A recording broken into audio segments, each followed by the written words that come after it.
بڑے خوش نظر آ رہے ہیں. خوش ہیں کھوسا صاحب آج آپ. مجھے آپ نے کبھی غمزدہ دیکھا یا غصے میں دیکھا؟ کل سر دیکھا کل میں ہر ایک منٹ یار کل آپ کو غصے میں دیکھا ہائی کورٹ کے باہر. ہاں غصہ یس کل مجھے بہت تھا اس لیے کہ 2 گھنٹے گرمی میں بٹھایا تھا.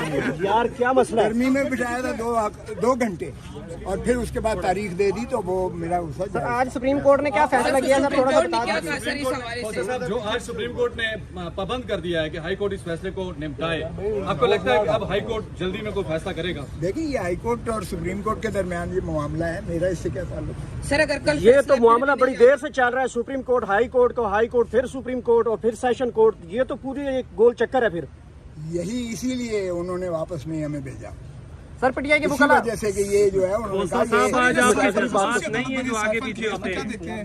پوری پی ٹی آئی کو لپیٹنا چاہتے ہیں سافر کے ذریعے.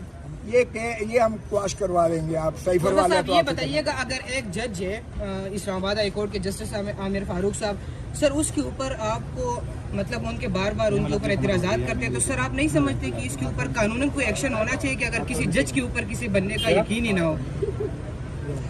لیکن یہ تو بنیادی ایک اصول ہوتا ہے کہ منصف جو ہے اس پر اعتماد سائل اور فریقین کا ہونا چاہیے مقدمے بعد, تاکہ انصاف صرف ہونا ہی نہیں چاہیے بلکہ انصاف ہوتا ہوا نظر بھی آنا چاہیے اور سبھی کو منصف پر اعتماد ہونا چاہیے. تو یہ ان کی کور کمیٹی جانے انہوں نے کوئی قراردادیں کی ہیں.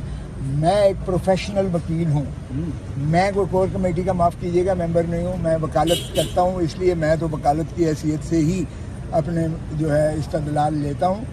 میں نہ ان کا پابند ہوں نہ ان کی ہدایت پر چلتا ہوں. میں مقدمے سے مخلص ہوتا ہوں. میں ہمیشہ سائل کی جو ہے جو میرا موکل ہوتا ہے میں اس کی ایمانداری سے جو ہے قانون اور آئین کے مطابق.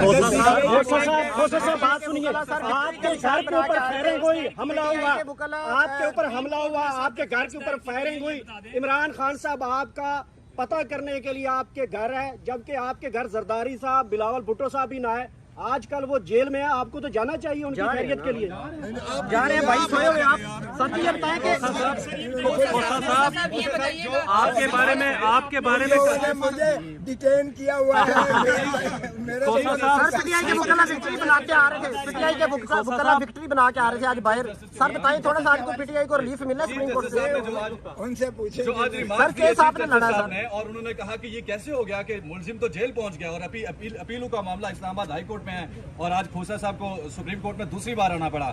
ان ریمارکس کو آپ کیسے دیکھتے ہیں؟ کیا کوئی رہائی کے لیے کوئی ایسے آرڈرز آ سکتے ہیں اگر چیف جسٹس کا مائنڈ یہ کہتا ہے تو؟ ہماری تو استدعائی یہ ہے کہ سزا کا جو ہے یہ کالعدم ہے, یہ غیر آئینی ہے, غیر قانونی ہے, اور ہمارا استدلال یہ ہے کہ سزا بالکل اسی سٹیج پر واپس جانا چاہیے معاملات جس سٹیج پر ہمارے جو ہے جو تحفظات تھے کہ نہ اس عدالت کو اختیار سماعت تھا, نہ ہی ڈسٹرکٹ جو الیکشن آفیسر ہے وہ کمپلینٹ یعنی استغاثت کرنے کا وہ حقدار ہی نہیں تھا. سو نہ کوئی قانون کی نظر میں استغاثت بھی وجود ہوتا ہے اور نہ ہی عدالت کو اختیار سماعت تھا. اس لیے تمام کارروائی جو اس کی سزا کی پر منضبط ہوئی ہے یہ ساری کی ساری جو ہے غیر آئینی, غیر قانونی, اور اس کی کوئی. کھوسا صاحب آپ کے بارے میں کہا جاتا ہے کہ آپ پاکستان کے مہنگے وکیل ہیں. کھوسا صاحب آپ کے بارے میں کہا جاتا ہے, آپ خود بھی کہتے ہیں ملینز یا بلینز میں فیس لیتے ہیں. خان صاحب سے کتنی لی ہے, پیپلز پارٹی سے آپ کو بارے میں کہا جا رہا ہے. سر فیس کے بارے میں سر ایک بات تو یہ ہے کہ یہ میرے اور سائل کے درمیان ایک کانفیڈینشیل جو ہے